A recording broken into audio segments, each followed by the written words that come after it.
Every registered voter in the county will receive a vote by mail ballot. You can mail it back, you can turn it into your elections office, or you can vote in person. It is your choice. You can also register to vote now all the way up to and on election day. If you are not registered to vote, see us after, we will help you. If you have questions about your ballot, we're also happy to connect you with the El Dorado County Elections Office. They're very friendly and very helpful. Okay. Also, if you're looking for additional voter information after this forum, you can use the League of Women Voters and Nonpartisan Voter Guide online called Vote 411. You simply enter your address and you can view what's on your ballot. As far as the rules for today's forum, as we will be doing opening remarks starting in alphabetical order, and then we will be having questions from the audience, and those will be answered in alphabetical order, going to the next candidate thereafter. In responses to questions, we do ask that candidates not refer to other candidates in their responses and continue to be civil. Also, the audience, we would like your questions to be specific to all of the candidates, not just an individual candidate. As far as our timing, we have a timer here with us today. Ruth, can you raise your paddle so they can see you? She's going to give you a 1-minute warning, and then a 15-second warning, and then you'll see a red stop sign, at which time you need to stop speaking. And so I'd like to introduce you to our candidates running for District 2, Chris Cockrell, Kevin McCarty, and George Turnbull. So with that, we are going to start with our opening remarks. We are going to start with Mr. Cockrell. Please, you have 2 minutes. Go ahead. Thank you, Elizabeth. My name is Chris Cockrell. I live in Cameron Park. My wife grew up in the area. Undoubtedly, we all love El Dorado County. We all have our heritage here, whether short or long. My wife's not here. We're very busy. She works full-time. My kids are at volleyball and at music theater tonight, so they're not here with me. I was going to bring my German Shepherd as my comfort animal, but I didn't know if I'd get questioned. Why are all of us here tonight? We're all here tonight because myself in part sees that we need some things done in El Dorado County that have not been done. I'm 55 years old. You folks have been at this for a long time and haven't seen the change that you want, and that's why you're here. I can't be more sincere that I want an opportunity to represent each and every one of you. I've had folks that I've known for years that are sitting out here. I've had lights cast on me that I've not appreciated. I've stood up for my country as a veteran. I've always stood up for everything that I've done in my employment, my small business, my community now. Right now, I'm fighting for my family, my children, and you guys in El Dorado County. And I think I can do a really great job at it. I look forward to the questions that we're about to ask and continuing my statement with our closing. Thank you. Thank you. Kevin, you have 2 minutes. All right. Thank you, Elizabeth, and to the League of Women Voters for putting on this venue. I think this is a great turnout, and I'm very excited to have this opportunity to speak with everybody. My name is Kevin McCarty. I've lived in the Sierras for pretty much my entire life. Most of that was on the North Shore of Tahoe side. Met my wife, or future wife, in high school, and we settled in Placerville when she first got pregnant with our first daughter, Isla, and knew immediately that this is where we're going to spend the rest of our lives. We fell in love with El Dorado County, and it's always been our dream to buy land, to build our house, to build our farm, teach our girls agriculture, and that is essentially the dream that we are living right now. In 2021, we bought our land out in Somerset Omo Ranch, and we are building our home, we are building our farm, and in the process of beginning that endeavor and seeking our permits, I've realized how difficult it is to get some very simple things done in our county. And I find that in talking with the community, this is not a me experience, it is something that's universal to everybody in this county. Actually, I did meet one person the other night who said he's had an easy time with the planning and building department. That was the first one, so I'll give him credit. But my background is in project management, regulatory compliance, government affairs. I spend more time than I would otherwise like dealing with code and ordinance and permits. And I feel that there is an opportunity for me to help this county to go in and fix the issues that we have so that we can resolve our housing crisis at a grassroots level by letting individual home and landowners engage their land and build so that we can actually have affordable housing in this county without having to develop it all like Folsom. And that is my platform. I want to make sure that we're managing this county effectively and that we can all afford to live here as well as our children. Thank you. Thank you. And just a reminder to the audience, let's please hold our applause till the very end. Otherwise, it'll take up extra time. We could be asking questions. Thank you for that. Go ahead. George, you have 2 minutes. Yeah, my name is George Tarbu. I'm an 8th generation, sorry about that. My name is George Tarbu. I'm 8th generation in El Dorado County. Our family arrived here in actually 1838, to be exact. We had one of the oldest vineyards that was in El Dorado County in Frenchtown at that particular time in the 1860s until the French blight went through and destroyed it. We were also, my great-great-grandfather brought 8 wagon trains from the east to the west here to settle in California, and probably some of you, your families and stuff, he probably brought here.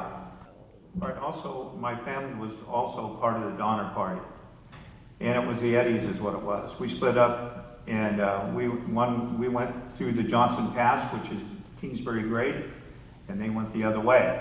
And Hugh Turnbow Sr. had to go in and save some of the ones that were left. And he also took a lock of hair and a diary down to Sutter's Fort. I care about this county. I love this county. I have very, very deep roots. I love the rural lifestyle that we have. And I love that everything that's going on, and I enjoy people. I really do. I love the people that are here in El Dorado County. I care about your concerns. I've been fighting for all the issues that's going on, especially when it comes to Grizzly Flat, Cameron Park, and also El Dorado Hills, because my district is very, very diverse. There's a lot of things that I have accomplished. I can tell you one of the things is fought for rights of business owners, state imposed mandate guidance. We actually got in compliance with those the restaurants and stuff. All they had to do was pay $2,300, and that's it. That was the first and last year's rents, and actually an inspection, and waived all the fines and fees that they were imposed by the county. I also got the Grizzly Flat post office done. I fought for that for a long time. I'm working for, right now, it's called, okay, sorry about that, thank you. Thank you. Okay, our first question. Chris, you'll be the first to answer this question. You have 1.5 minutes to answer this question. What is your position regarding changing the general plan to build hotels, a conference center, and housing developments at the Bass Lake off-ramp of Highway 50? The question references a project that obviously just gave the location. It's been in the works for some time. The developer has known a lot of people in the county and on the board, and has been massaging this project for a long time. There are, if you talk to some of these land use attorneys that get involved with developers, they'll tell you you need to engage them months, if not years early, to work these projects into the general plan. We're not living up to our housing numbers. We have large developments, business developments in the last couple of years that have just all of a sudden popped up that we haven't had necessarily the right notice for. I don't know that knowing a little bit about the project, I don't know that it's a good fit, even if some in the county on the board find that they should modify the general plan. You'd need a lot more information to say that it should go through, but on its face, I don't know that it passes muster. Yeah, if you wouldn't mind just repeating the question. Sure. What is your position regarding changing the general plan to build hotels, a conference center, and a housing development at the Bass Lake off-ramp off Highway 50. Thank you. In general, when we're talking about the general plan, it is something that was approved by the voters. It had a specific intent, a specific strategy, and it was implemented for a reason. I believe that if we're going to significantly deviate from it, that a project of that magnitude should go back to the voters. If we're otherwise spending years considering this project, going through the environmental review phase, then let's put it on the ballot every 2 years and make sure that this actually aligns with voters and their concerns. If the project developer can sell the community and say, here's the benefits, here's the cost, and this is why we believe that that's worth your time and to go forward with this, then let's all work together as a community to either approve or deny that project. And again, sell it from the beginning rather than have to play this game of chicken between the developers and the people, trying to sneak it through the review process only to encounter torches and pitchforks and mass community uprising. I think we should have more of a healthy way of dealing with these projects. Let's get everything out up front. And if it's within minor scopes of deviation, then the board should have some authority and discretion to deviate within a certain amount. But if it's a significant deviation, let's let the voters decide, since they were the ones who decided the general plan in the first place. Thank you. George? We need to follow the general plan. We need to follow the wait a minute, this is a good button. We need to follow the general plan, period. That general plan was put in place for a reason. And there's been a lot of opportunities and stuff that's came to our board, and I voted no, especially when they're talking about J6 application. When the J6 application comes in, is to be able to change the zoning issues, going from ag to residential. No, I'm not supportive of that at all. That's why I say we just make sure that we follow the general plan. That's what was put in place by the voters, and I am going to make sure that that general plan is followed correctly, and I have been doing that. Okay, the next question will start with Kevin. In a county with many small fire districts that are struggling financially, how do you see the county helping with this situation?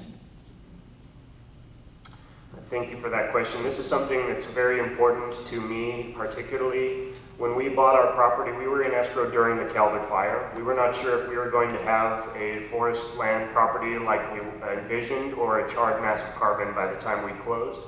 And the winds of fate, they kept on going to the north and to the east, tragically going straight through Grizzly Flats and tearing up most of our county. But after that, I immediately joined the Elmo Ranch Fire Safe Council, where I currently serve as treasurer. We are engaged in a number of efforts to increase our wildfire resilience at a community level, specifically out there with water tank storage, since we don't have a municipal water system. But we have a hodgepodge of fire districts in this county, some which are very well funded and supplied, others which are at a perpetual deficit. And luckily, we have a lot of incredible citizens who serve as volunteer firefighters, and they deserve our unending respect. But we need to have a system that balances things out. If we have a wildfire at the periphery, then it threatens even the suburban communities of Cameron Park and El Dorado Hills. So I'm in favor of looking at avenues to potentially consolidate the administrative aspects of some of these, such as Diamond Springs is doing right now with County Fire. I think it's no point spending the same money over and over again for simple things, payroll, administrative aspects, but still allow the individual discretion for individual district commanders. Thank you.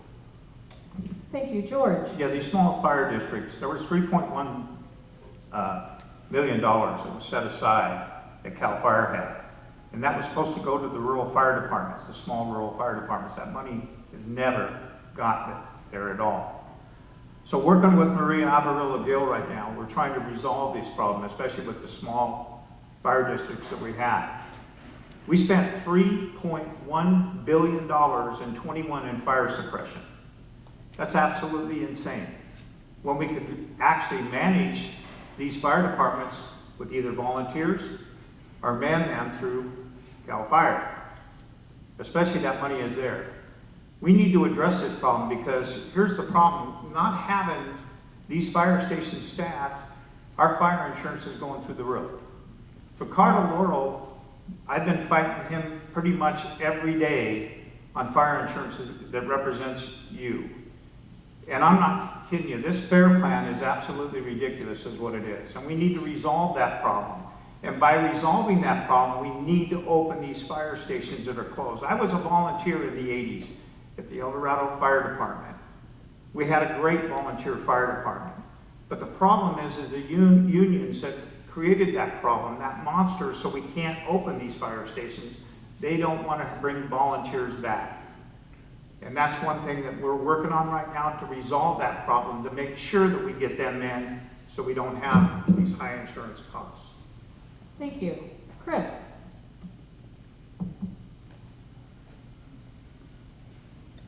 I think, as with a lot of issues that we're going to discuss tonight and that we encounter day to day, there's a number of things that happen behind the scenes that we're not privy to unless you really get involved and find out about them, such as the forest lands in the county receiving monies from the federal government, but the county ends up keeping them instead of paying them out toward the fire districts that are actually putting the firefighters in service out in these areas. That said, the root cause of our forest fires is poorly maintaining our forests. That's a coordinated effort that needs to take place between the county, U.S. Forest Service, and the state of California. We can reduce costs if we can. Did we lose totally? If we can reduce costs, if we can reduce the exposure to fire. We've lost insurance carriers in the last several years that'll probably never come back. In Cameron Park, you would think the risk of fire is less than other areas of the county, but the carriers that are here are elevating those costs. We need to seek different funding resources to help the different districts and provide better staffing and ultimately build a more robust force. Thank you. This next question, George, you'll be the first one to answer. What can the county do more of to support our veterans? Our veterans? Well, the county just actually waived all the business fees for the veterans in El Dorado County. The board voted 5-0 to support our veterans. Our veterans are, I am very supportive of veterans. My father was fought in Korea. He was one of the chosen few. My Uncle Warren fought in World War II. He was on the USS Millette and took the 4th Marines into Hiroshima. My grandfather fought in World War I. My great uncle was in World War I. I care about our veterans in our county, and we need to do everything we can, especially when it comes to housing, because we don't have adequate housing in El Dorado County to support our veterans. We need to look into it, and we need to look whatever grant money that we could get to be able to support it. Right now, I'm looking at different avenues right now to help support our veterans so they have adequate housing. These people are on fixed incomes. There's a lot of people, a lot of our veterans are mentally ill, and we need to support them and take care of them and make sure that they get the needs that they endure. Thank you. Chris? I'm a veteran. I haven't asked for support from our community, but I tell you, I've met a lot of veterans who they need different levels of support. In El Dorado County, housing seniors and veterans and providing programs, there seems to be some unusual obstacle to that. I have worked with various individuals at upper levels of the county and said that there are programs, there's one out of Colorado, that you could mimic and set up some of these communities, build communities. There's grant monies for it. There's a lot of grant monies for it. I'm actively involved in a couple of different veteran fundraisers. I don't know why it doesn't happen. I bet you if I'm in as your supervisor, you're going to see some of these things come around. Again, I've been actively engaged in some of these things, trying to push the right buttons. Just as a citizen, I don't know why they haven't happened. But we we need to provide some better resources for veterans. It's a big step to take at age 18 to go raise your right hand and serve your country. Thank you. Kevin? Thank you. This is another great question. While I personally did not serve in the military, much of my family is a Navy family. My great-grandfather was a Rear Admiral who was awarded the Silver Star by President Franklin Delano Roosevelt. So I have an enormous amount of respect for those who have served our country. I do think that we have not given as many services to our veterans. I think Supervisor Turnbull hit on one of the main issues, which is housing availability and affordability. We have a crisis of the amount of veterans who are homeless on our streets, and that's not something that a civil society should tolerate. We need to make housing affordable and accessible for everyone, but particularly for our veterans. I think that waiving the license fees is a great first step. I think, as I understand it, it was mainly for small sole proprietorships, but I would look at ways to expand that to other license fees. And as far as county government employment, if we can prioritize veterans and make sure that if there's a veteran who is willing to work, which of course I'm sure all of them are, that they are given those opportunities regardless of the labor market conditions, and we make sure that they have a purposeful, gainful employment, a roof over their head, and they're still contributing to their community as they served their country in the past. Thank you. Thank you. Our next question will start with Chris. As a Board of Supervisor, tell us your experience in working with other public agencies and name them. Your question was, as a Board of Supervisor, what agencies would I work with? Or Tell me your it sounds like a experiences. directed Tell question. me your experience in Okay. working with other public agencies and name them. Right. I've worked with my local service districts, Cameron Park. I've worked with my local CHP officers on, just local level and citizen-involved activities. I currently live in the Cameron Park Airport District.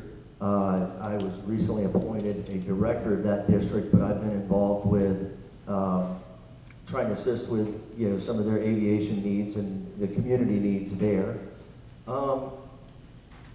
My small business opportunities that I've partaken with and working with different county level offices with your records, business licensing.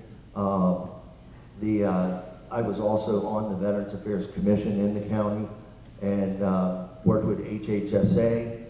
So I've had a number of different groups that I've had different opportunities with, certainly in the county, that would help me as a supervisor.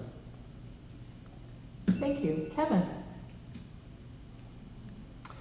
So as I mentioned, my background is in project management, regulatory compliance, so the alphabet soup of agencies throughout the state and the county. I've worked with most of them, and I'm sure the ones that I haven't, I'll get to at some point. I work primarily in Sacramento, where most of my clientele reside. So the planning department down in Sacramento dealt with the planning and building department here in El Dorado County. The CDTFA, most of my clients are in the legal cannabis industry, so the Department of Cannabis Control, the Franchise Tax Board, pretty much every agency that's involved at the local or state level. I've had some involvement with them, again, in government affairs, which is how I essentially came into this campaign, is that I have, again, more of a familiarity than I'd otherwise like with a lot of these agencies. And so I feel that I'm very well suited to interfacing with public agencies across the board. There's a specific way of communicating with a lot of these agencies and the people who run them in order to get results. And so right now, that for me, that's in the private sector to make sure that my clients remain compliant with all the available rules. And I'd like to serve the county in the capacity of helping the people of this county get better results as far as housing and the management of our budget and fixing our roads and everything else that goes along with that position and that responsibility. Thank you. Thank you. George?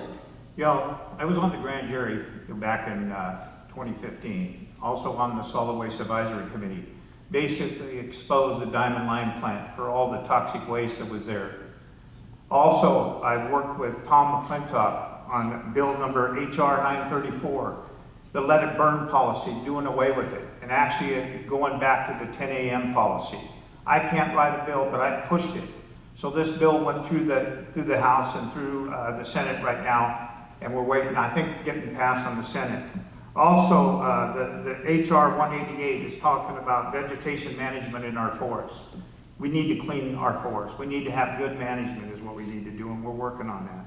Also, the FEMA Fire Act bill that I pushed Alex Padilla to put in place. We had a bill for disasters like hurricanes, floods, tornadoes, but we had nothing for wildfire. With me pushing him, persistence, I got that FEMA Fire Act bill put in place.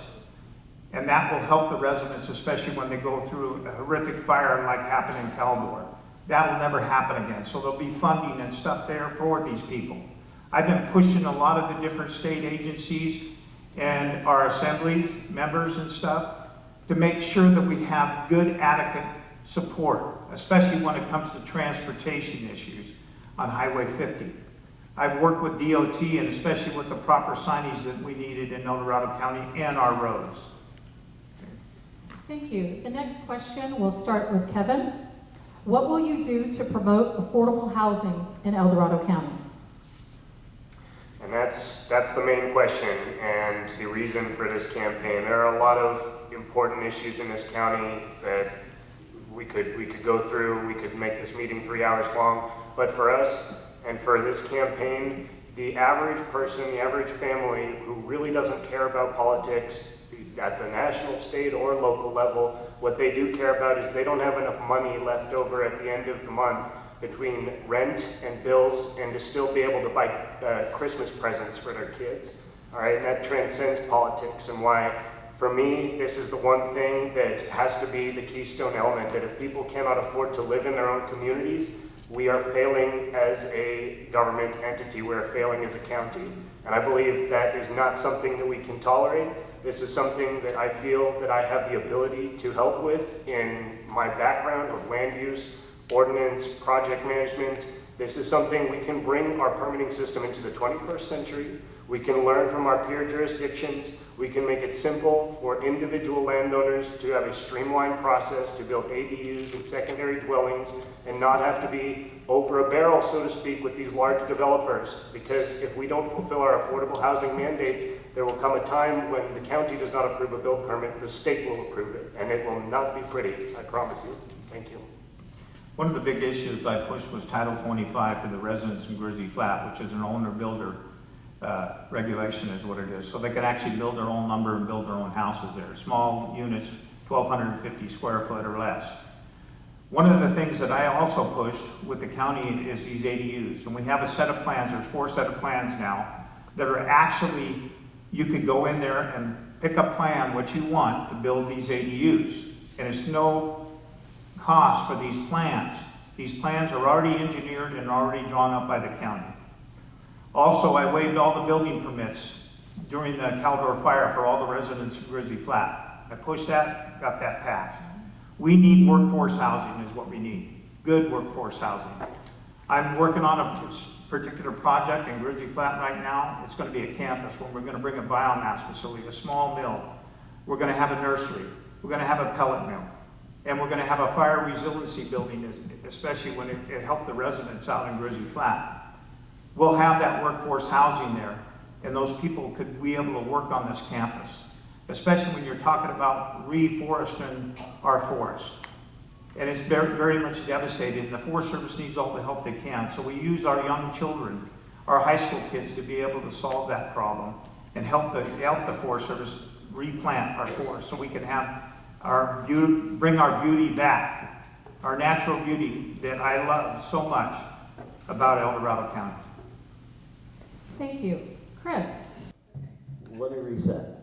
The general plan in the county, there's a statement in it that can be summarized that the county organization should enable housing ability and desire to live here so that you want to stay here. It's tough. We've had so many people leave, even El Dorado County. We've had a lot of people come here because it is a better county in the state to live. How do we meet those needs? I think the ADUs are a solution. I think there needs to be even a better opportunity for people to put an ADU on their property. That said, I've had people in the community, I hear them state that they don't want any more houses here. They don't want any extra low income houses. We're already 2,500 units behind on the extra low side. We need some apartments. You know, it goes into that uncomfortable area of discussion. Do we change the general plan? I know, because the general plan allows us to do it. We have to mitigate the impacts that these larger dwelling developments may have on the surrounding community. Right here on Country Club is one of them. You know, it could have impacts on fire, on Cambridge. I mean, how do we do that? We have to get together and get community involvement and get supervisors to make these tough decisions. Thank you. George, you'll start for the next question. We live in a wonderful county. Can you tell us your vision for the county that might help it achieve its full potential for its current citizens? We need good. Mike. We need to bring good businesses into our county, high-paying tech jobs. I'm working on right now to bring a mill back to El Dorado County that will employ people with high-paying jobs. You know, we used to have at one time 28 mills in our county. It went down to 15. Now we have one, which is a planing mill, and that's Rod Pimentel's place, El Dorado Northern. We need to be able to support our kids because our kids are moving away because there's no high-paying jobs here. That is the biggest part of the problem, and housing is a big issue, and that's why the ADUs, especially the kids, can live with their parents in these ADUs because there's nothing here for them. So we need good-paying, high-tech jobs that we could bring to El Dorado County so we could sustain that. So these people have a chance to live here instead of moving elsewhere. My kids were the same way. They moved and came back. And I know your children are the same. So our children is one of the biggest things that we need. We can't just be a senior community. We need to have good, affordable housing for our children so they can stay here and live here and enjoy the lifestyle that we all love. I love El Dorado County. And I'm working hard right now to make sure that it happens. So we have our children that'll stay here in El Dorado County instead of going elsewhere. Thank you. Okay, Chris, do you need me to read the question again? Please. Okay. We live in a wonderful county. Can you tell us your vision for the county that might help it achieve its full potential for its current citizens? Okay, we need to embody the county to be self-sufficient. And I think you do that through increasing employment opportunities, promoting entrepreneurship among our youth at our high schools, and getting back to basics of trade work. In my life, you know, I started out as carrying an M16 in the Army, went to college and worked in the insurance industry for 20 years, so pencils, pens, computers. Now, you know, I work on bikes for a living. I prefer to sell bikes in that and work on them. But, you know, having an actual skill set. You know, the mill and the lumber industry is something that will probably always have a part in the county. But if we really want to, I think, be more self-sufficient and provide jobs, we've got to teach other skills than that. Maybe entice trade schools to relocate here to the area. That may give us an opportunity versus some of the broader business development or larger developments like we've seen try to sneak in recently. But certainly we have a lot of high-tech paying jobs. We can try to mimic what's already happening and build some goals. Thank you. Kevin. I appreciate the breadth of this discussion, of this question. This is, again, kind of the essence of the campaign and what we're facing in this election is, do we continue to do what we've done for the last several decades, do we continue to go sideways as a county and stagnate while our houses get so expensive that people can't afford to live here and economic development is stifled at best? In general, philosophically, I believe the best thing that our government can do is let the people solve problems for themselves, to not stand in their way, to serve as a platform rather than a roadblock. And that's what I believe we can do by bringing our permitting system into the 21st century. It's not actually just about housing. It's about engaging land use. It's about developing small businesses, rural businesses, supporting our agriculture, supporting our tourism. All these things can be symbiotic if we just have a government system that, again, is in the 21st century and is aligned with the priorities of the people. We live in the era of post-COVID where people can work remotely, where the high-tech job can be in your living room. You can be on your laptop in the hot tub with Starlink, and you can be essentially bringing that industry home. So I think we need to, again, adapt to the reality of our time. We need to make it easier for people to use their land for things that are within their rights, as long as they're not disturbing anyone and posing a nuisance. That we need to, again, serve as the platform for people to solve the problems themselves. And that is ultimately what we're talking about in this campaign. Of course, housing, again, is the main issue, but there's so many other things of how we build a vision of our future in this county. Thank you. We're going to start with Chris for the next question. If elected, will you reinstate the Human Rights Commission? The Human Rights Commission, for those who aren't aware, was a commission that was impaneled, it was in the last decade. About a year or two ago, they broke up that commission. There always seemed to be discussions and arguments about the objectives of the commission. Whether were they there to embody policy, were they there to advocate for particular groups? I paid attention to that, and a couple of the supervisors were actually very involved with that. It would certainly be something to review and put back in front of the board and develop a very clear mission for the group and how it fits in El Dorado County. And if the board determines to put it back into place, I certainly, with the right plan, agree on that. Thank you. Kevin? This is an issue that I'm not intricately familiar with all the details, but I do know the overall situation, that there was allegations that the Human Rights Commission had been politicized and that its scope, as Chris was saying, was a little bit unclear. As far as bringing it back, it was, in my understanding, a volunteer, unpaid position for the people serving on this commission. It was served as an advocacy organization, so it's not necessarily binding or controlling decisions that otherwise fall to the board. I think that we're blessed to live in a county where we're not dealing with so many human rights violations, but things do happen, and we should have a venue for those things to be heard if they're not otherwise being addressed in the existing venues for claims and instances like that to for people to have a voice. So in general, I think that if there are criticisms or critiques, then let's address those in their substance. But I think to disband it was maybe a little premature, and that I'd be open to reconstituting it with a clarified purpose and making sure that everybody's on the same page as what it's there to do. But I do believe it would serve an important resource and function for those cases where people need it. Thank you. Thank you. George? Yeah, well, I'm the one that voted. One of the supervisors voted to get rid of the Human Rights Commission because it got very, very political is what it did. And it was wrong with what they were doing because they were even going after the sheriff's department is what it was on that.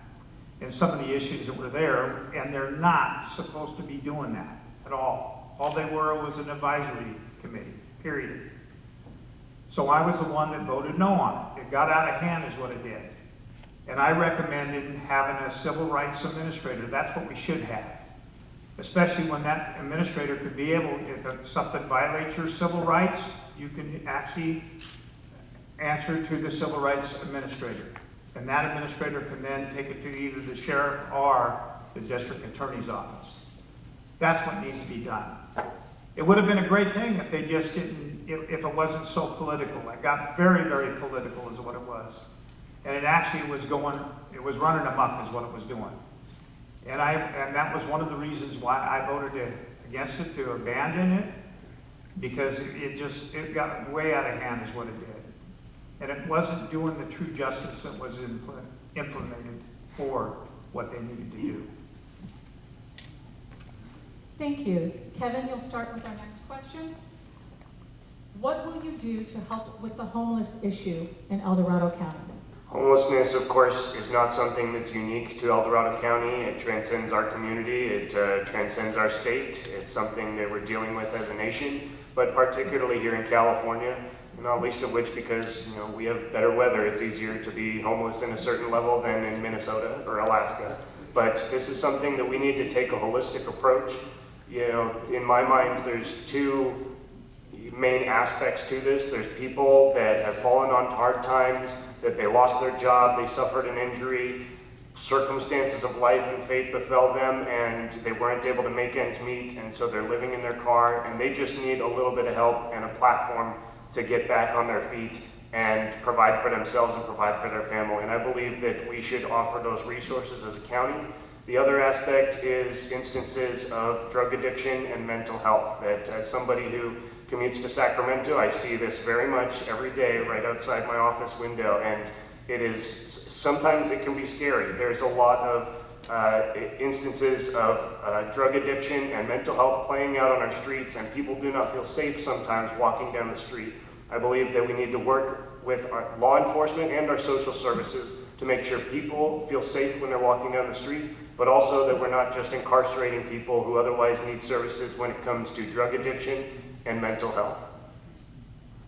Thank you. George? One of the things is I voted no on the new navigation center. I think it's absolutely ridiculous next to the county offices. I recommended putting these pallet homes next to the jail, up there next to the jail, which would have been a lot better. And they're springing up all over the place. Sacramento's using them now. The thing is we need to address this problem, but the problem is it's not a good place where it is right now. I have problems with women and family members, and everybody is calling me and complaining that they take their kids to the library, and people are going to the bathroom there, these homeless people.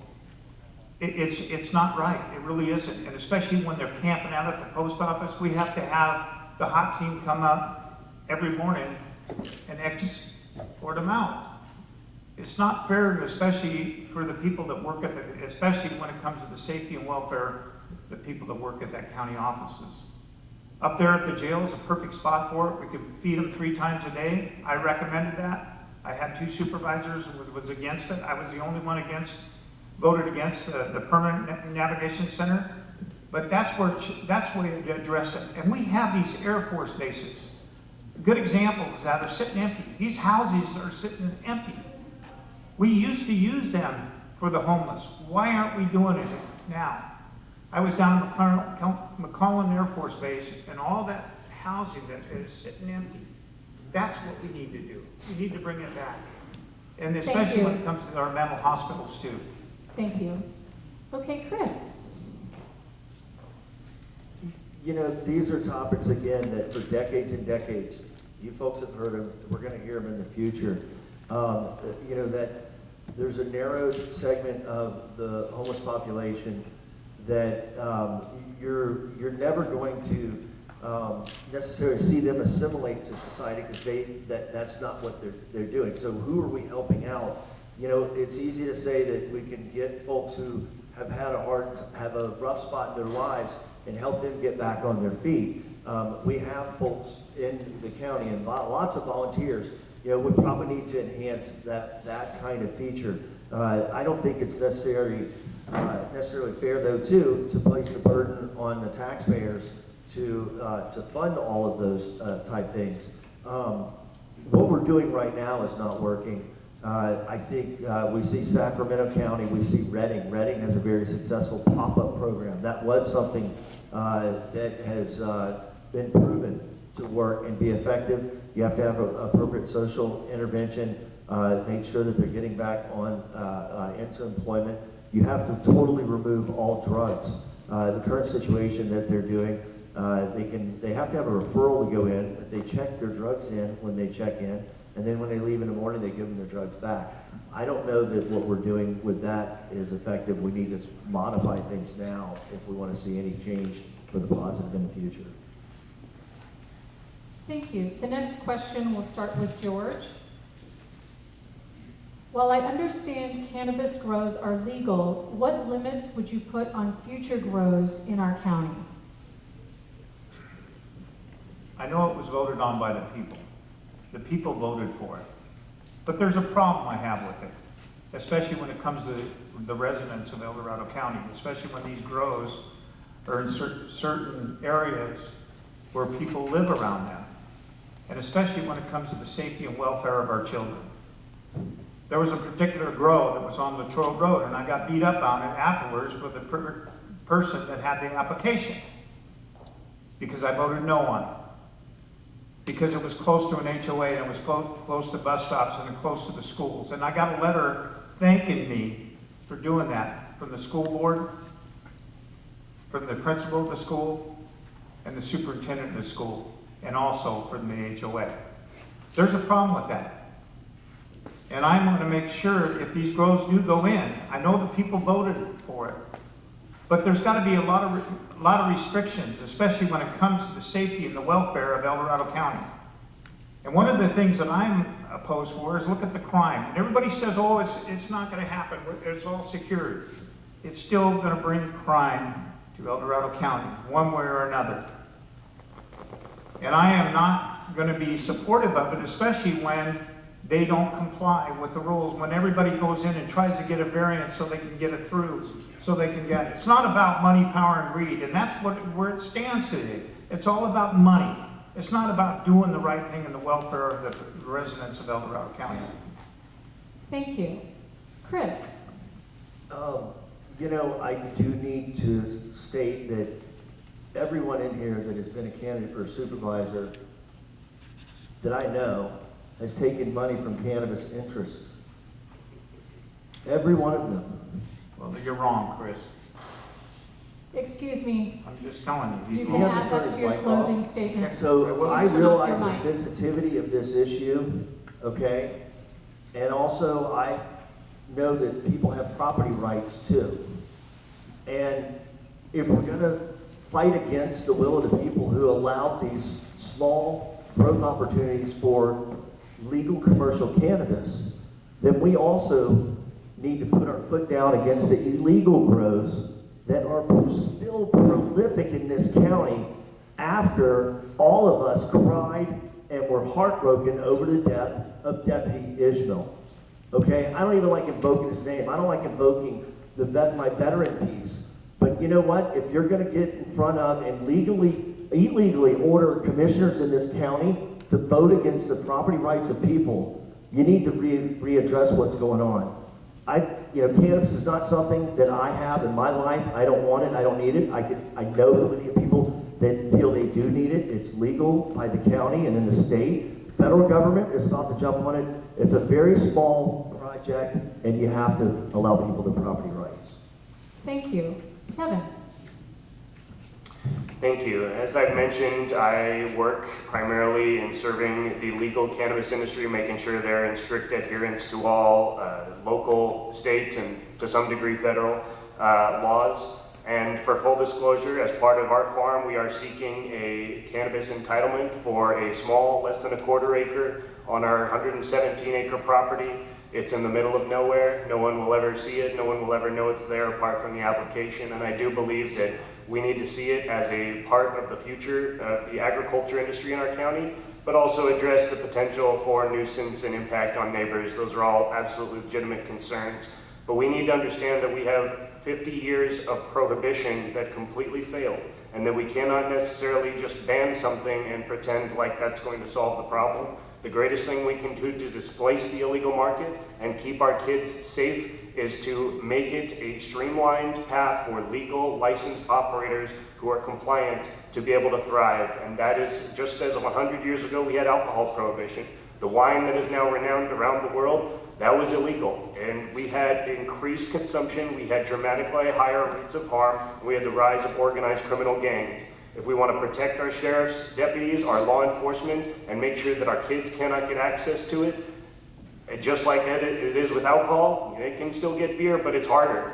Anyone will tell you, $20 to 2 kids, the one going for marijuana is going to come back first, and we need to see that as a balanced approach. Thank you. Chris, you'll start with the next question.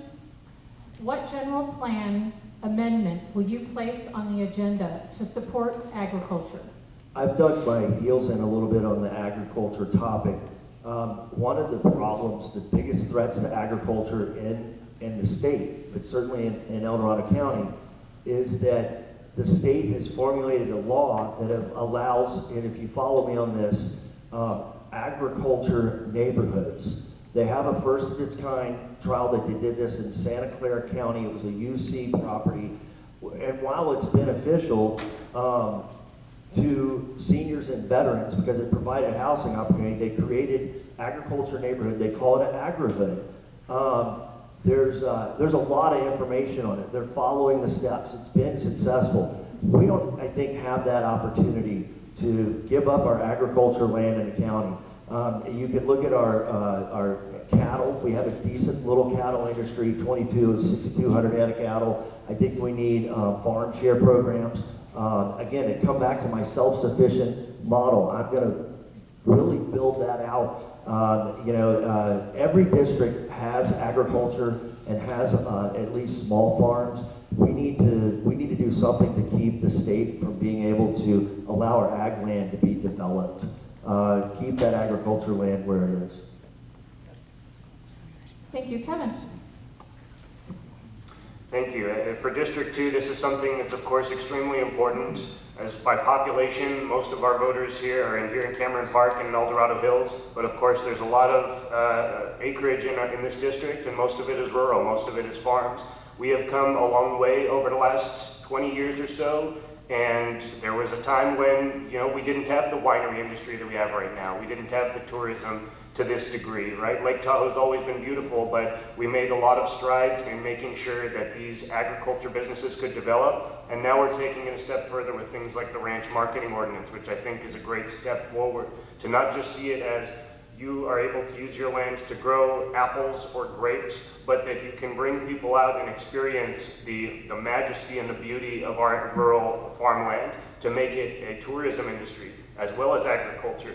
We can take that a step further to make sure that, again, let's not necessarily impose the solution on people, but let people use their land in ways that don't disturb anybody else, and make sure that this is done in a sensible way to build the income streams for our rural businesses. As far as the general plan, I think candidate Boger has made an excellent point about a business improvement district that would go beyond the TOT and actually be a self-reinforcing cycle of raising revenue to increase the infrastructure to support the tourism and the agriculture industries, and again, make that so that it's a virtuous cycle and these businesses can continue to thrive and build their success for the future. Thank you.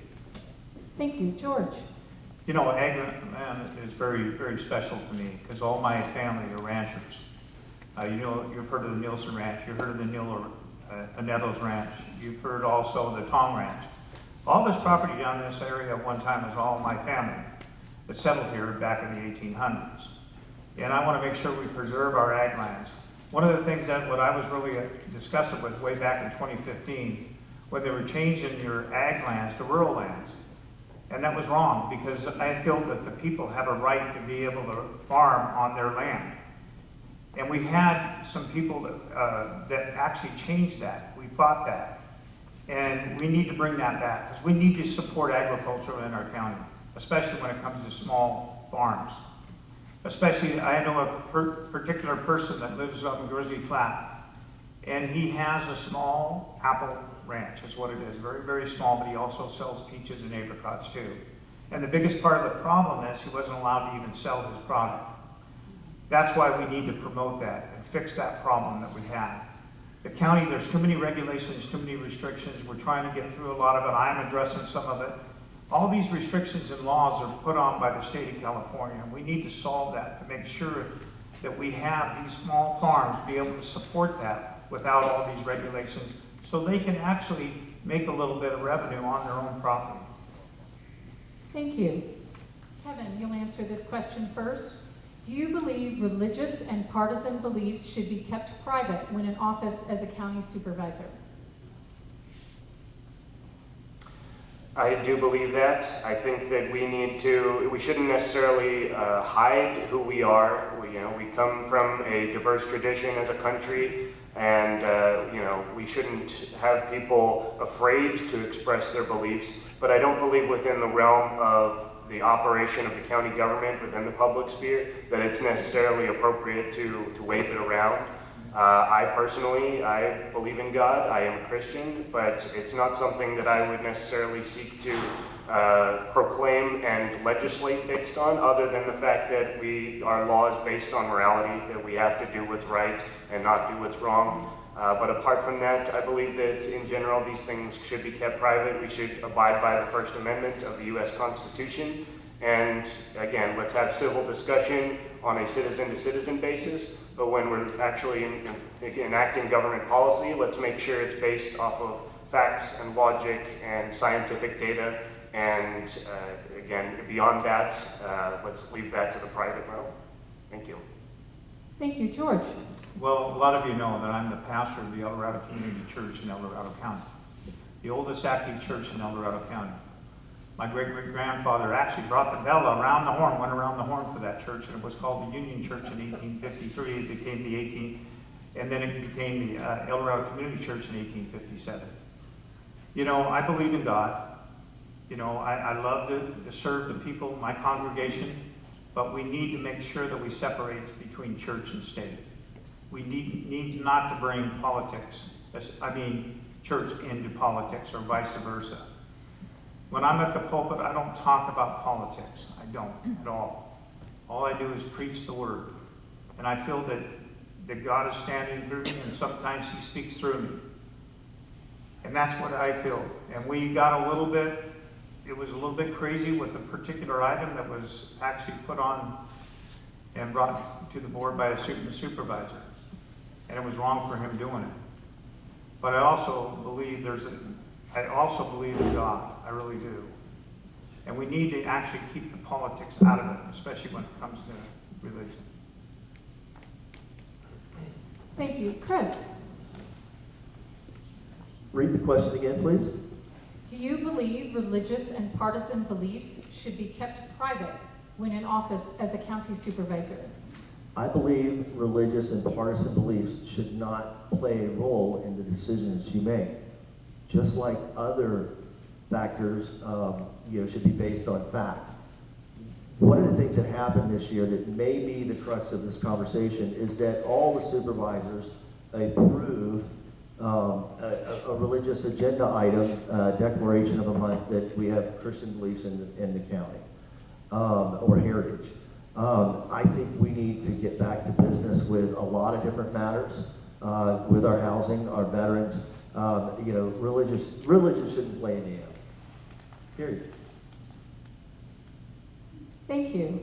Okay, George, you'll start with our next question. Under what circumstances would you need to recuse yourself from a vote? I've done that many, many times. Many times that I've had to recuse myself. And especially when it comes to certain issues.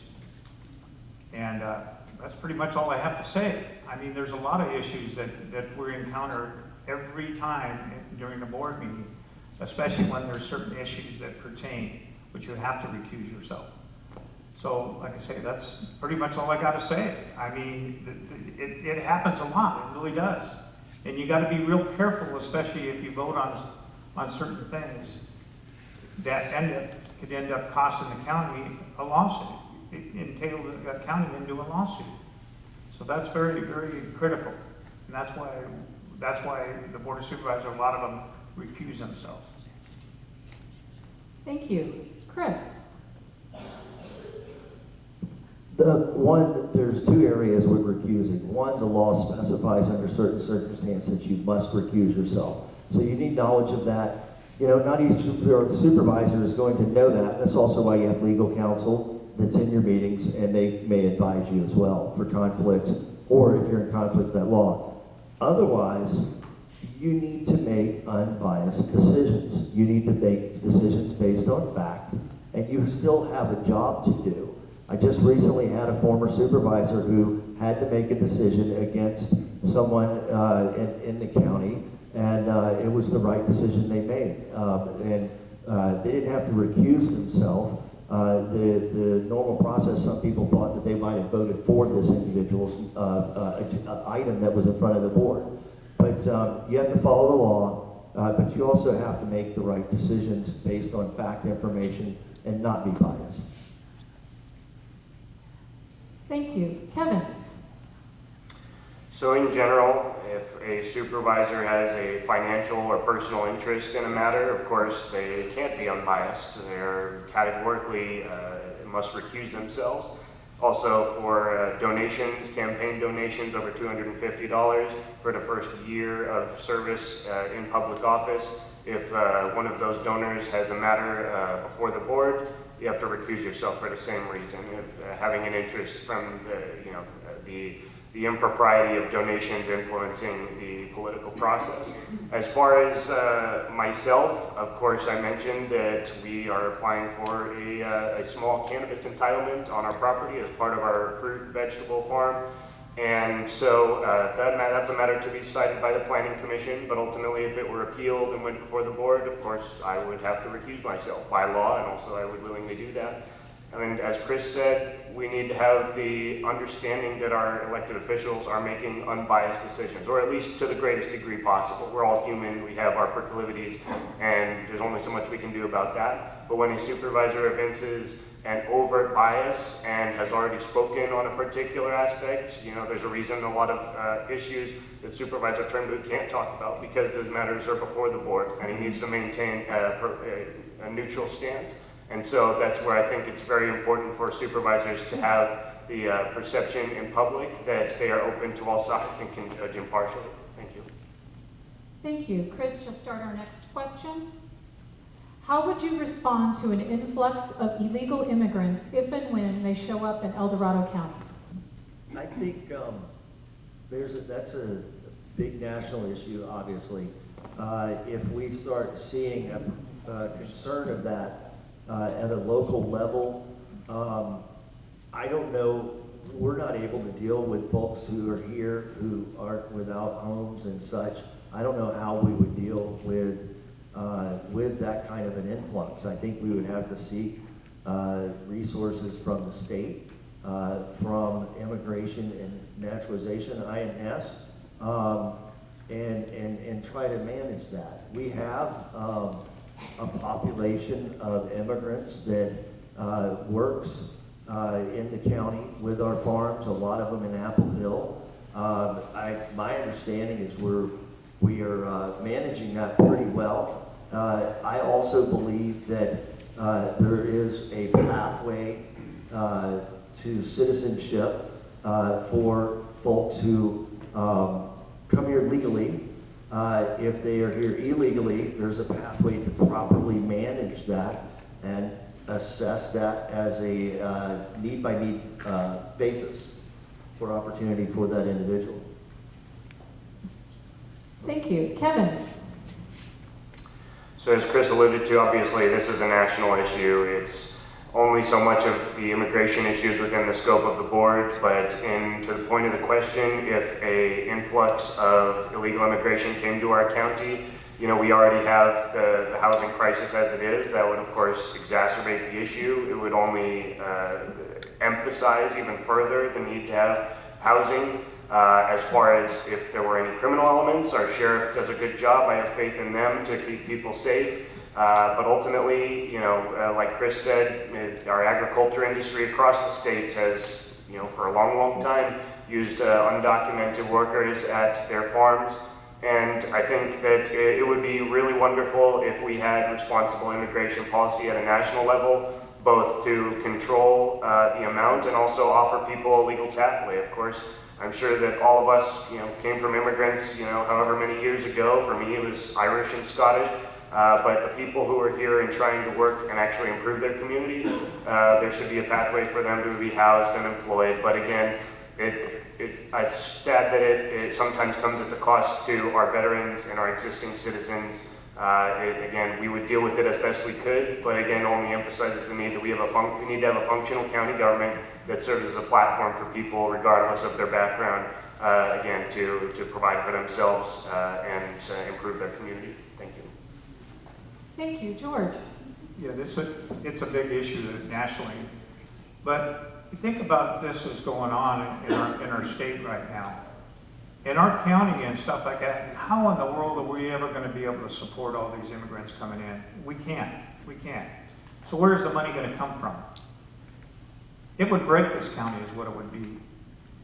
And we cannot do that. We can't. We're a charter county is what we are. And we cannot let our government control what goes on in our county. And we should not give them amnesty here. If the state wants to give them amnesty in Sacramento, whatever like that, I am not going to do it here. You need to follow the law, do it the right way. Bobby that owns El Dorado Market in El Dorado, he did it the right way. His wife did it the right way.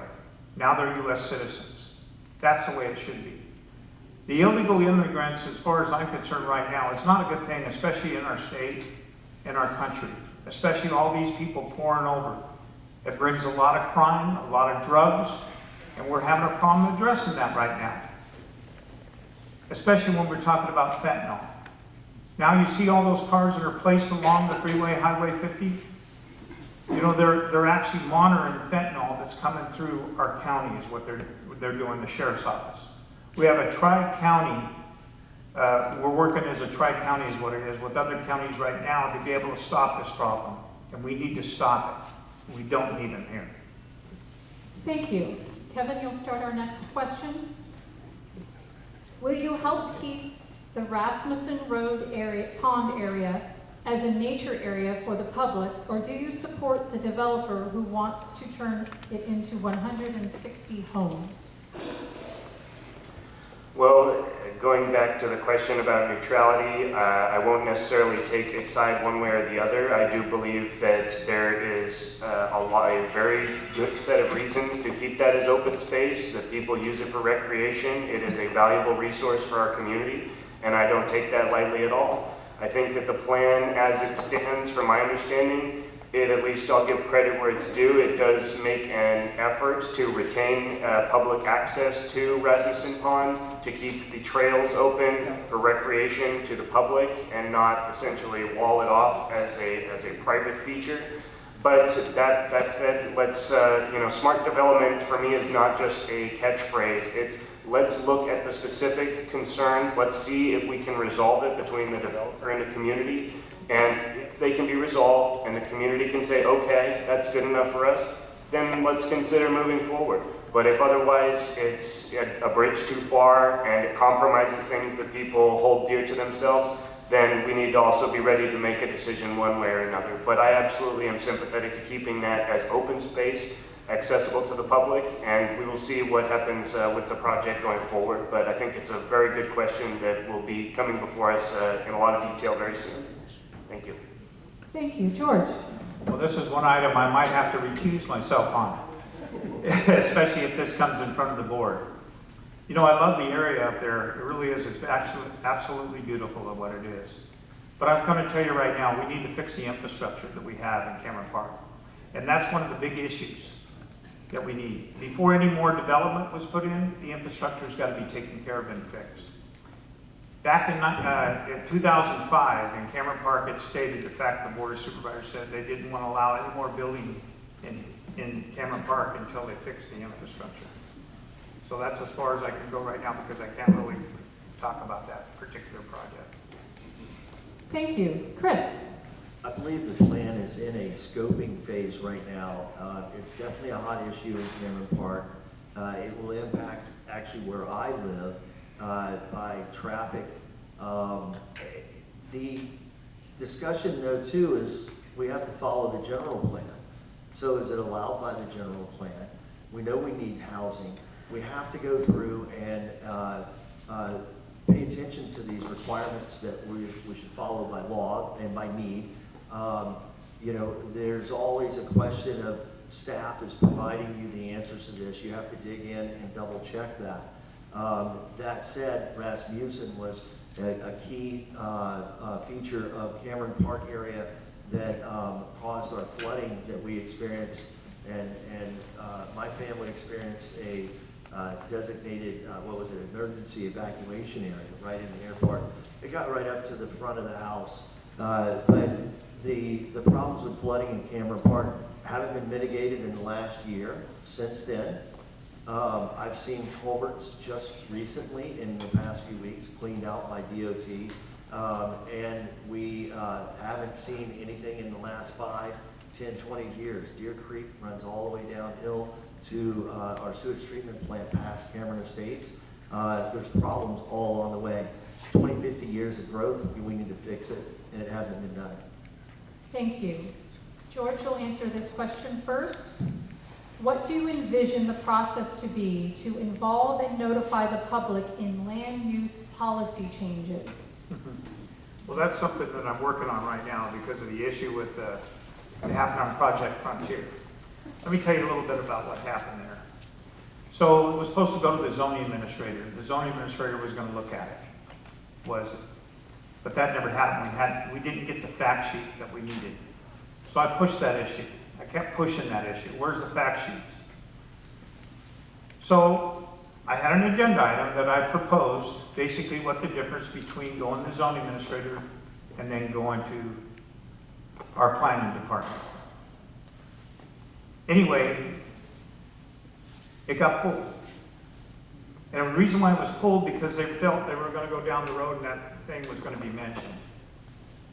The thing was, so I called everybody in and I said, I'm going to tell you, these residents in El Dorado Hills think you're all on the take. We need to solve this problem. And I want the fact sheets on my desk by the next morning. I pushed that issue when I got the fact sheet, even though they said it was going to be 30 minutes away, or 3 days away. I said I want them next morning. Then we had another board meeting, and I pushed it to go to the Planning Commission. And I got that results and spoke there. So this is some of the things that we need to address, especially when the public, and it was a team effort, especially with the public and myself, we killed that particular project. That project didn't happen because they felt if it went through the zoning administrator, it would have gone through. But actually, when it was sent to the Planning Commission, it would have probably failed, is what I feel. So that's one of the things, and then solve the matrix problem, the zoning matrix. I'm working on that right now to solve that. Thank you. Chris? Topic being land use. The problem with these large developments that are a surprise, I had one in my neighborhood, this one down in Latrobe. There's others going on. There's a drug rehab facility they're trying to stick back and rescue. There's 2 of those. Those are state enabled. But the problem is these programs being able to operate underground. We never were told officially it was Amazon. There was a Project Pioneer put forward by a company called Dermody Properties. They do these massive blown up warehouses. This was 4 million square feet over 2 warehouses. It was non-conforming. So they had to file a conditional use permit so that they could get approval. They were going after the planning director to have them sign off a check mark on that. That's when it really blew up, was February 23. But if you look at the records, it's very clear. On November 2nd, 2021, the 5 sitting board members approved a non-disclosure agreement that directed all El Dorado County employees, the supervisors as well, could not speak with their constituents, and this plan was into work. They were doing traffic studies. There's thousands of pages of documents that came out after 2021 related to this. We have to protect these areas where these developments are not proper and don't fit the land use designation for these 200-acre parcels. Thank you. Kevin? So this also is a huge issue. We have a problem with transparency in our county and how these projects are coming forward. I philosophically think that these developers need to come before the community and get everything out on the table up front. Before we even start doing the environmental studies, let's make sure we know exactly what the intent is and see if this is something that's going to even pass muster in the slightest. This is, Project Frontier was a symptom. It was not the beginning, it was not the end, and that parcel specifically, we're not out of the woodwork with that. There are more things coming down the pipeline, and in general, again, we need to have the community involved, we need all the general plan. The developer, based on how they engage with the community, they can either be Santa and give us everything we want when the county holds all the cards, or they can be Satan, and they come in and they are imposing their will and gobbling up our open space and affecting our communities. And I think that if we engage transparently with them, we can make sure that if we are conceding some of our open space, we're doing it on terms that are acceptable to us, and it's providing tangible benefits to the community. Again, the cost and the benefit. For example, out in Somerset, there was the Dollar General, which I won't necessarily say I was in support of, but as a result of that, we got 60,000 gallons of additional water storage for our fire resilience. So that's just an example of when the county holds the cards and it's done transparently, we can help make sure that the benefits outweigh the costs and that people are properly informed of what's happening in our county. Thank you. Thank you. Chris, you'll answer this first. What is the slogan or motto of your campaign, and what does it mean to the voters?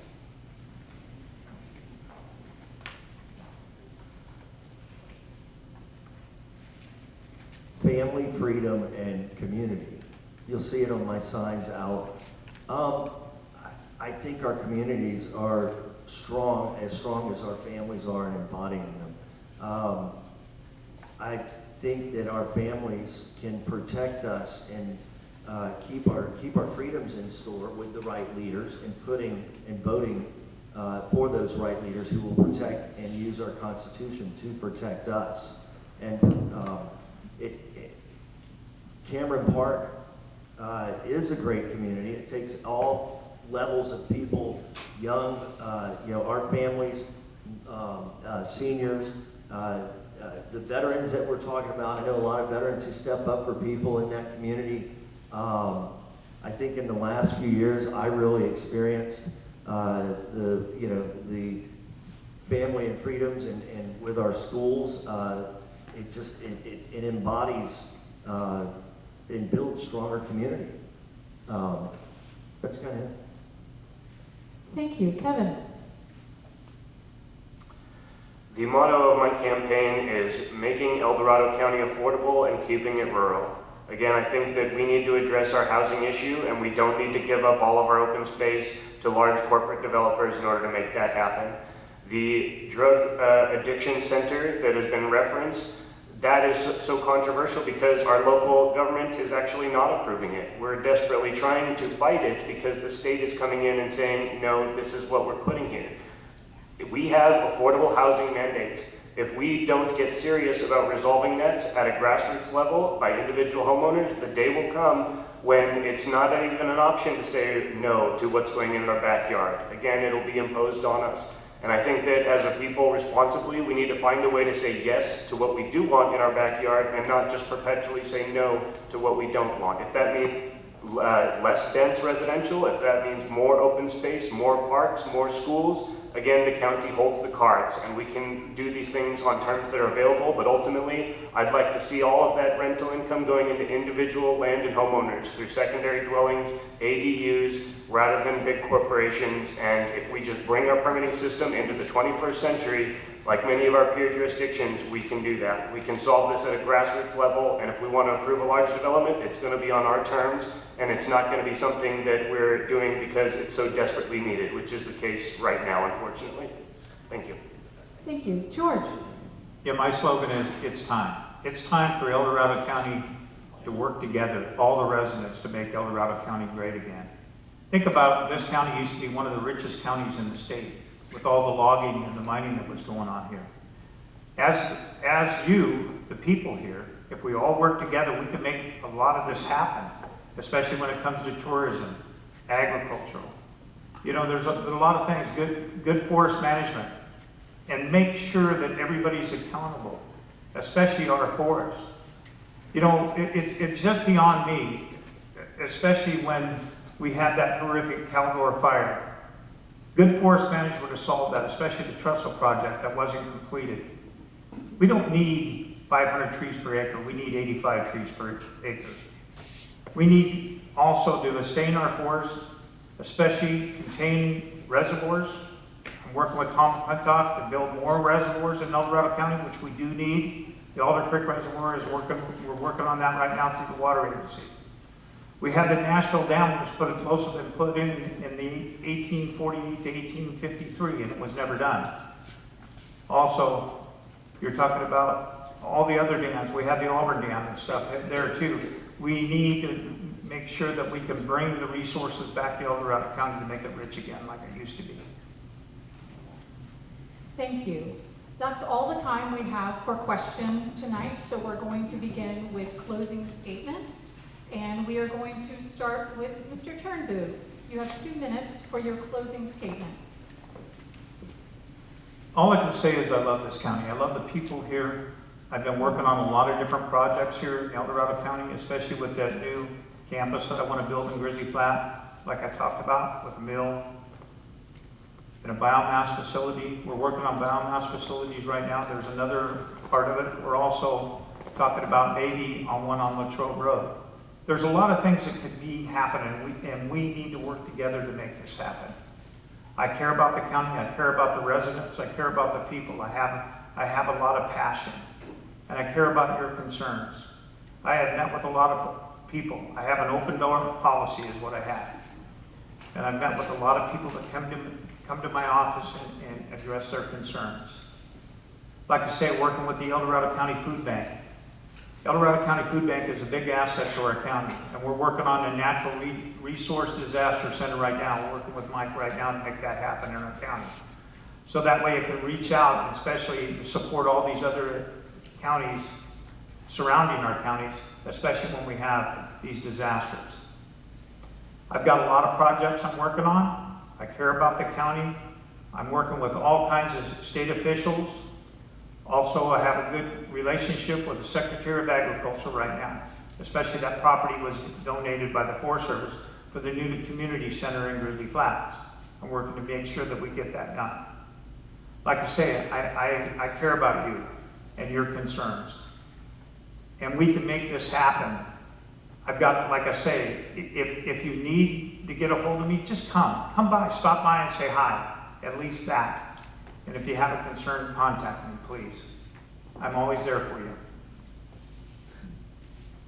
Thank you. Mr. McCarty, you have 2 minutes to make your closing statement. Thank you again, Elizabeth, and to the League of Women Voters and the Community Service District of Cameron Park for this venue.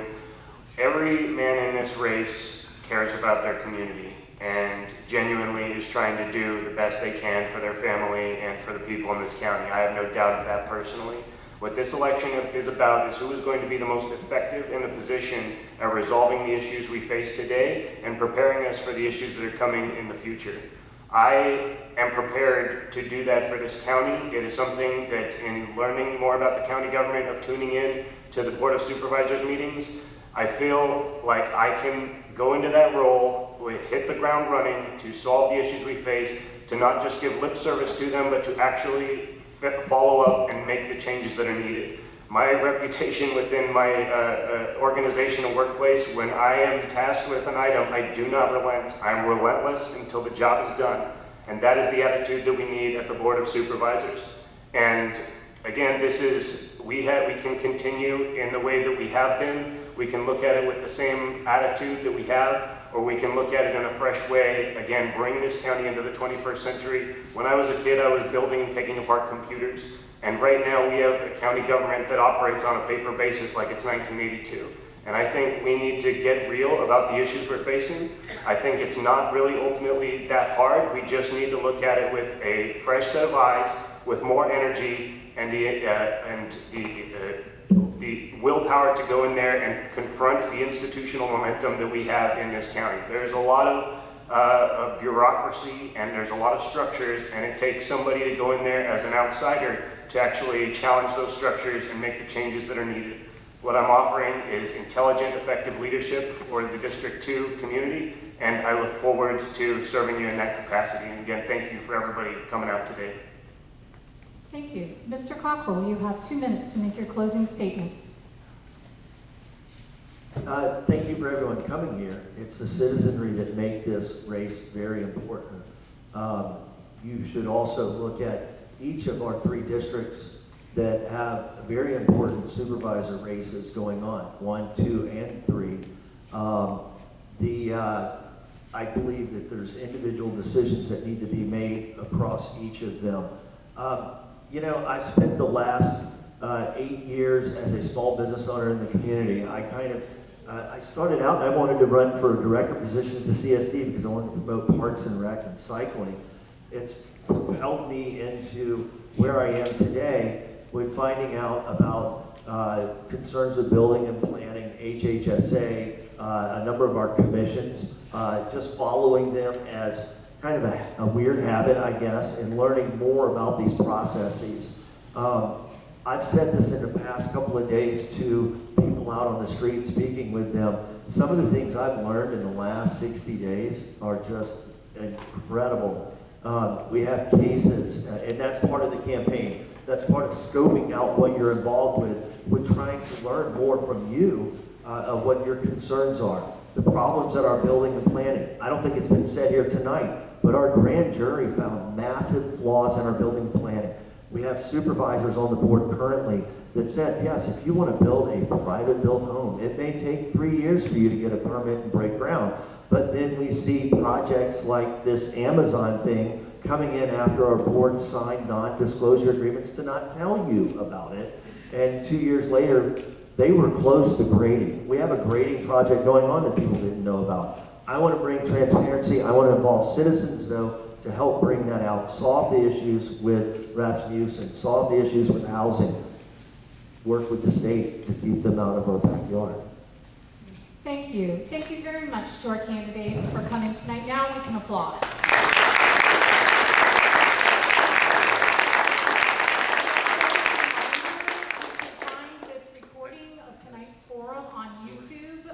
You can also find it on our Facebook page. There's information at the back table. If you're interested in joining, we'll be doing lots of election forums come the fall election. If you have additional questions about voting or voter registration, feel free to ask any of the lead volunteers afterwards. And also, there will be another forum for District 1 at the CSD in El Dorado Hills next week, if any of you live in District 1. Thank you again, and thank you, special thanks to our volunteers from the league tonight.